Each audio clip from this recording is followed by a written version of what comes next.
po yung malapitan. Ito, pakita ko sa inyo. Malapitan po to ng tulay.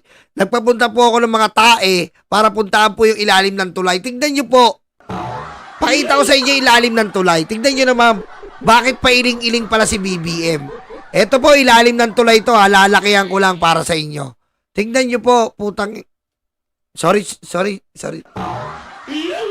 Naku, baka mapalayas tayo sa vlogger ng ba... Sorry po.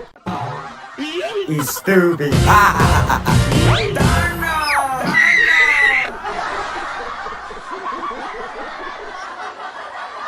Sorry, Direk. Sorry po, Direk. Last na po yun.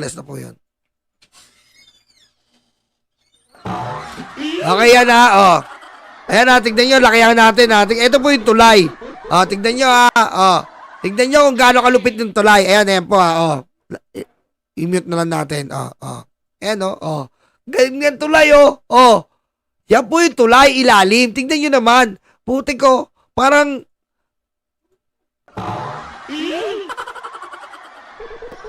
Oh. Tignan nyo yung ilalim ng tulay, oh. Grabe, para talaga Graham cake. Sa makakita ng tulay na ganyan, oh. May kalso.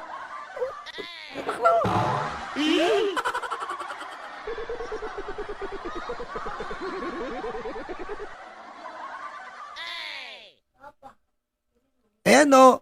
Alam nyo, hindi ko po alam kung ito po yung kinalsuan na po to nung etong administrasyon. Siguro po, talagang sobrang nipis niya. Hindi ko naman po sinisisi yung naglagay nito ha. Ang sinasabi ko lang po, baka po talagang hindi kaya at nilagyan na ng bakal-bakal sa sobrang nipis. Yun ang hindi ko kasi sigurado kung kasama na ba to o matagal na ba to. Ikita mo yun naman siguro sa sobrang nipis, nilagyan ng ganyan. Tama. Unang kita ko nga kisame ng bahay eh. Kulang, dapat nilagyan nyo pa to ng hardiplex. Kasi po kita po yung ano eh. Ano bang tawag dyan, be? Be, ano bang tawag dyan, kisame, bago magkisame? Hindi, yan yung mga bakal dyan. Ano bang tawag dyan? Ha? Oh, tubular. Eh no, dapat may hardiplex pa to. Hindi dapat kita yung tubular. Kita yung tubular eh. Oh. Tingnan nyo naman yung pundasyon na ito yung semento. Grabe naman to. Dito ka talaga. Tingnan nyo naman to. Oh, tingnan mo yung pundasyon ng tulay oh. Tingnan mo naman gaano kanipis.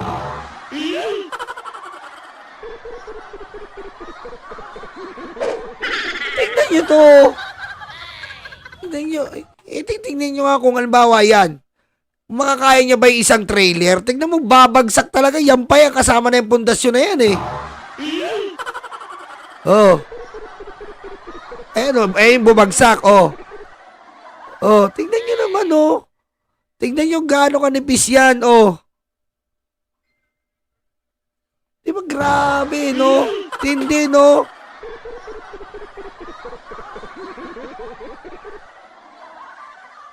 Oh.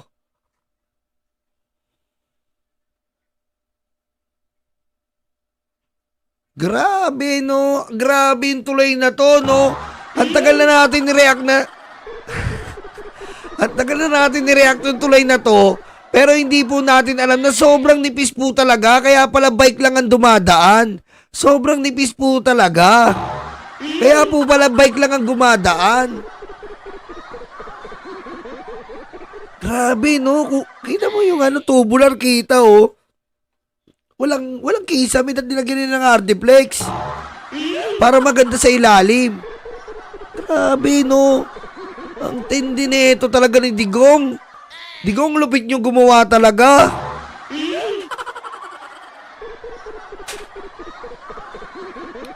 At dahil po dyan, napag-desisyonan po ng ating gobyerno na halos lahat po, eto po ha, mga didisyon, makinig kayo ha, halos lahat po ngayon ng tulay ay chechekin na ng ating gobyerno. Lahat po ng tulay ngayon, chechekin na ng ating gobyerno. Ayan po ha. Oh. inspeksyon sa lahat ng tulay, lalo na sa itinayo ng Duterte admin. Oh.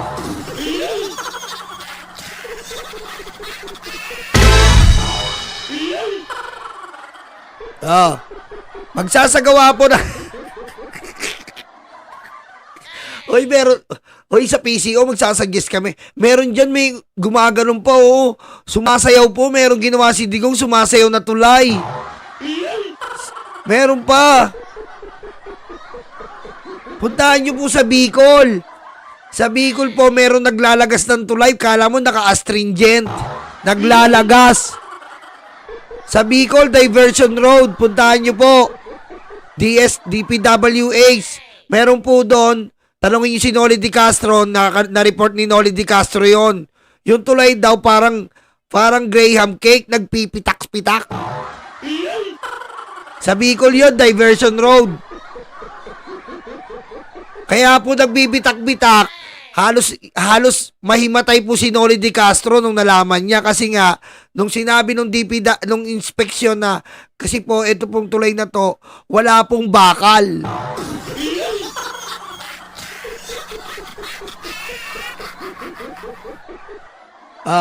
Wala pong bakal.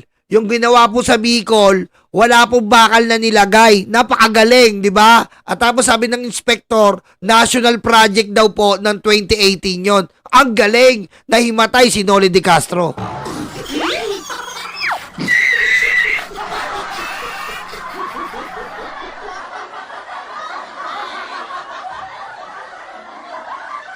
Yung po yun, meron pa, tapos may pangalawa pa sa Iloilo, yung pinuntahan namin.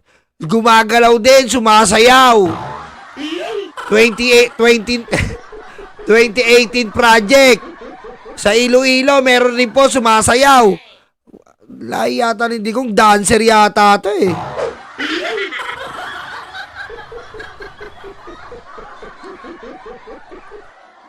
Lahat po nga. Lahat eh, chechikin. Dancing bridge eh. Dancing talaga, sumasayaw, man. Tapos yung ano ba, yung matagal na, ano ba yun? Yung matagal na tulay, yung nireact natin. Yung sumasayaw din. Gumagano yung tulay, sumasayaw din. Ano ba yun? Saan ba yun? Sa may Nueva Ecija ba yun? Nueva Ecija ba yun? Sa may malapit sa dam? Saan ba yun? Mami Chris Rose, hello, Mami Chris Rose. Saan ba yun? Saan ba yun? Yung Patapat Bridge. Hoy. Yung, hindi. Yung ano ba yung bridge? Yung nagbitak-bitak naman. Nagbitak-bitak. Nagbitak-bitak naman. Ang yabang pa ni Digo nung mga DDS. Yung maganda yung ilaw. Tapos, nung umulan, bitak-bitak. Ayaw, pantabangan. Pantabangan, no? Pantabangan yung, ano, nagbibitak-bitak. Di ba? Nagbibitak-bitak. Pantabangan. Di ba? Ano ba naman mga tuloy mo? Di ko sumasayaw. Hoy, Marigels TV, hello. Ngayon po, inspection din po. PCO Yusek Castro inspection sa lahat ng tulay. Lalo na ng itinayo ng Duterte admin.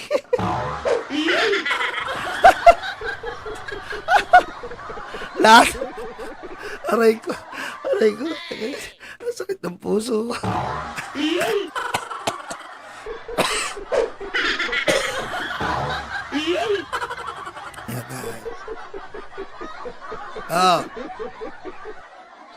Hoy, Banat Boy! Mami Peg, congratulations ha. Congratulations sa inyo kanina. Congratulations. Okay, syempre, meron tayong nakaligtaan, meron pa tayong Bicol. Bicol, di ba? Ay, ano? Meron po tayo ngayon, Cavite. Ikaw naman, Digong, naglilihim ka, oh.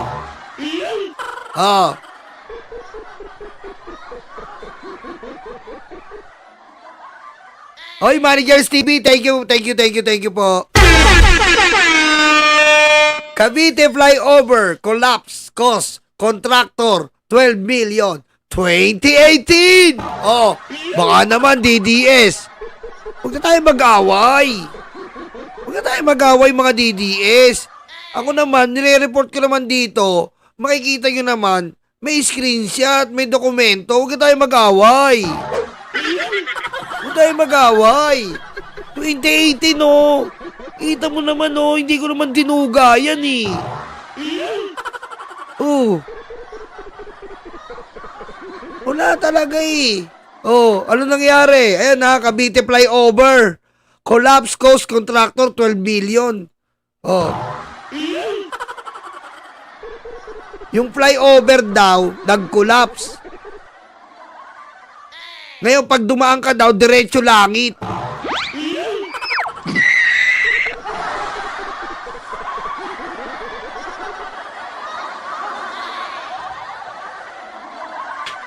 Pagdaan mo daw, doon sa flyover, syung, diretso langit.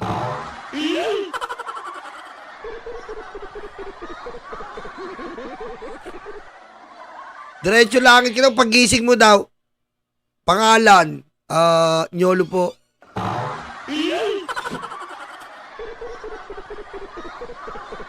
Okay. Wala ka sa listahan, sa baba ka.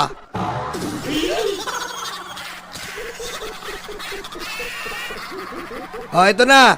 DPWH urged to boost safety measures after Cavite flyover collapse.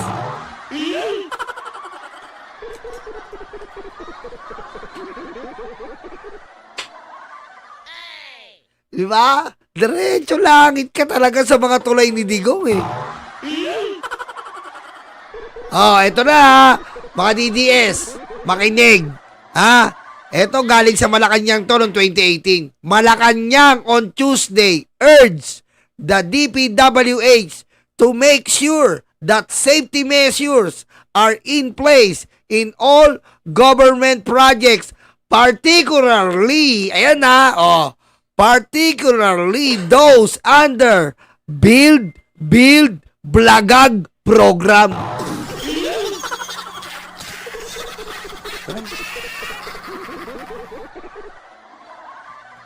Build. Alam niyo naman, pag build, sunod niyan, blagag.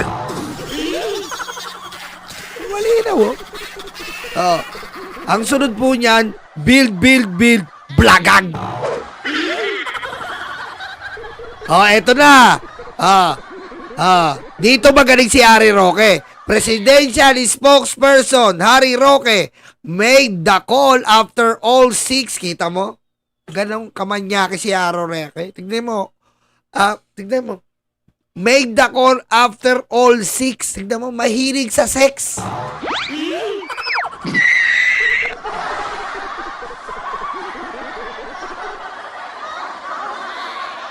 Bastos. Kira mo kabastusan? Bastos na balyena.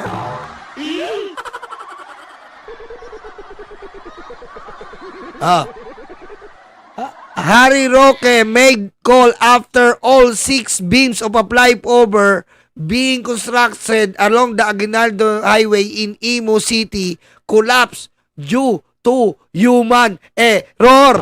Grabe po, 6 na beam. Yung diretsuhan po, yung pinaka-poste, yung beam, yung pinaka-ganon niya, yung parang biga. Collapse!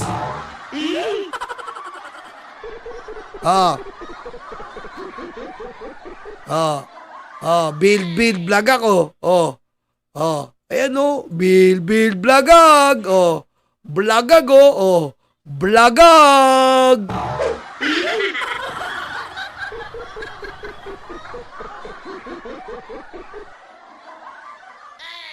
Di ba? Tatak Duterte. Kaya, alam nyo po,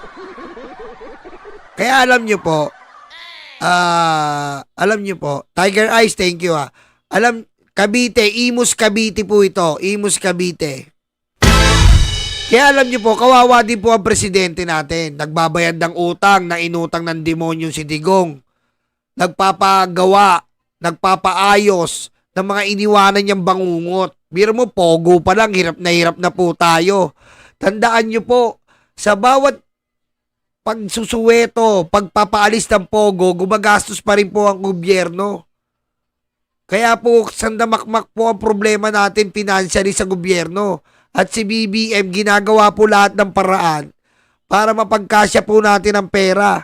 Bukod pa po dyan, nagbabayad pa siya ng mga utang ng Pilipinas. Hindi naman po kasi pwedeng hindi natin bayaran yung mga utang ng Pilipinas. May regulasyon po yan. Hindi po yan na gaganong-ganong ka lang, okay lang, babayaran natin yan. Kinukuha lahat ni BBM yan. Sa dinami-dami ng problema dinulot ng demonyo.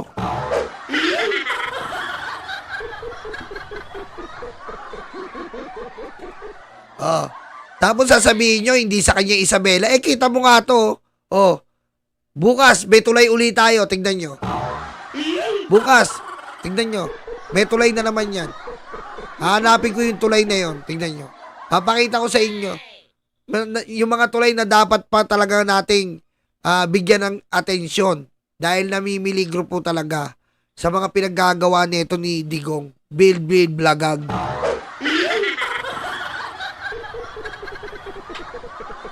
Diba? Makakita, grabe to. Alam ka namang, diba? Yung tulay, diba? Yung tulay, bumabagsak, sobrang nipis. Graham cake. Nanay Lydia Pascua, ni Kirby Pascua, shout out. Shout out, Nanay Lydia Pascua. Sa ano po to? Imus Cavite. Blagag.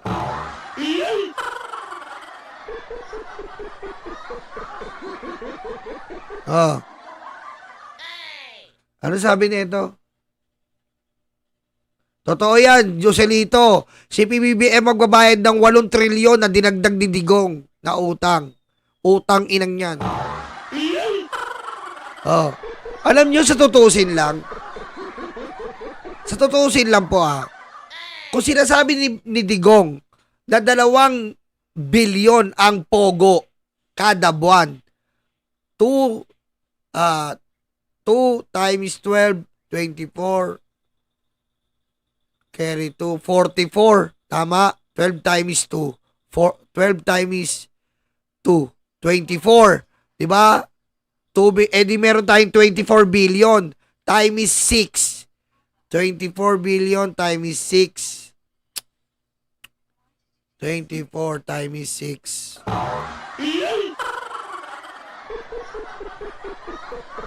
144. Meron tayong 144 billion sa Pogo. Pero wala. Wala nangyari. Walang naitulong.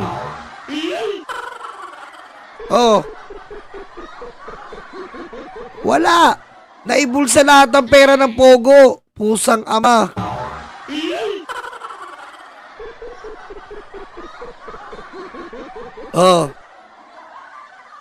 Punta ka dito, Imus. Hihilamusan kita. Sabi ni Ricky. Pupunta pa ako dyan. Ang dami ditong sabon sa amin. Taka ka pala eh. Yan, nawala ka tuloy.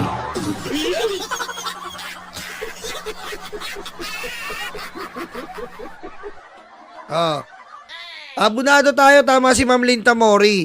Magkano po ang ginagastos natin sa pagpapadeport? Sagot din natin taong bayan yan, kala nyo ba? Natutuwa pa kayo na inalis ni BBM yung Pogo? Sagot ng taong bayan yan, kaso no choice si BBM, masama dinudulot. Kaya no choice po tayo. Ginagastosan natin yung pagpupuslit niyan, tapos ang hayop ng mga Bureau of Immigration, anong papasarap buhay kayo? Biglang nawawala. Ano yan? BBM, please lang. Nakikiusap ako sa'yo. Palitan mo lahat yan, Bureau of Immigration. Niluloko yung taong bayan. Jerry Ramil, maraming salamat pare. BBM, nakikiusap ako sa'yo. Palitan mo yan, Bureau of Immigration. Patawa-tawa pa, tinanong. Kamusta yung investigasyon ni Alice Guo? Sino nagpatakas? Wala pa po, hindi namin alam. BBM, please. Ikaw araw-araw ka nagtatrabaho. Yung Bureau of Immigration, tulog.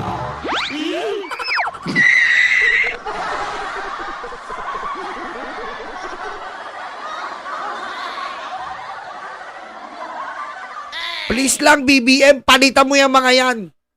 Grabe. Biro mo, 4 na buwan pa, nginitian lang si Risa Ontiveros. Sabi nila, wala pa po, hindi pa rin namin alam. Palitan mo lahat yan.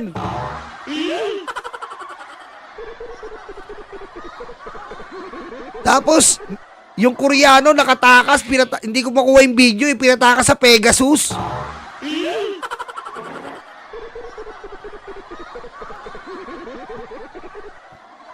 Tapos pagkatulad namin, ako, ordinaryong citizen. 'Di ba? Galing akong California, Winnipeg, California. Hirap na hirap ako sa aking mga documents. 'Di ba? Ayala yung apelyido ko. Katulad ko, Ayala yung apelyido ko. Tinitignan nila ako ng masama. May ganito ba daw mukhang Ayala? Masalbahay yung mga yan.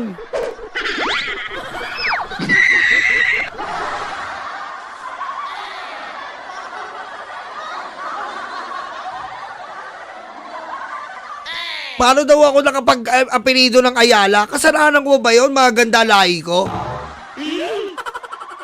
Tinignan ako mula ulo hanggang paa. Pati kutis ko tinignan. Sabi ko, ano ba gusto nyo? Magpa-blood test pa tayo dito?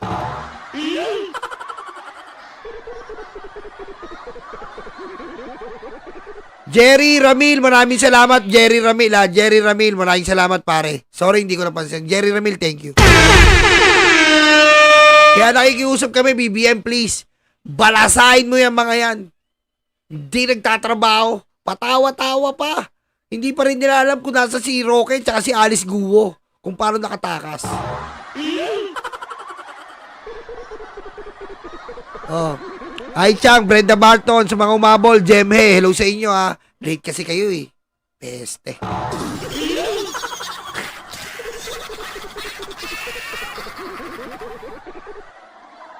Kami ang bumbero ng Pilipinas, mga bayaning tagapagligtas. Ang paglilingkod sa amin ay likas. Ang bumbero ng Pilipinas, kami ang bumbero ng Pilipinas, mga bayaning tagapagligtas. Ang paglilingkod sa amin ay likas. Ang bumbero ng Pilipinas, ang bumbero ng Pilipinas, ang bumbero ng Pilipinas, ang bumbero ng Pilipinas, ang bumbero ng Pilipinas.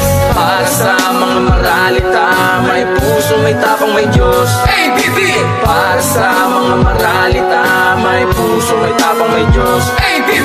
Para sa mga maralita, may puso, may tapang, may Diyos. Para sa mga maralita,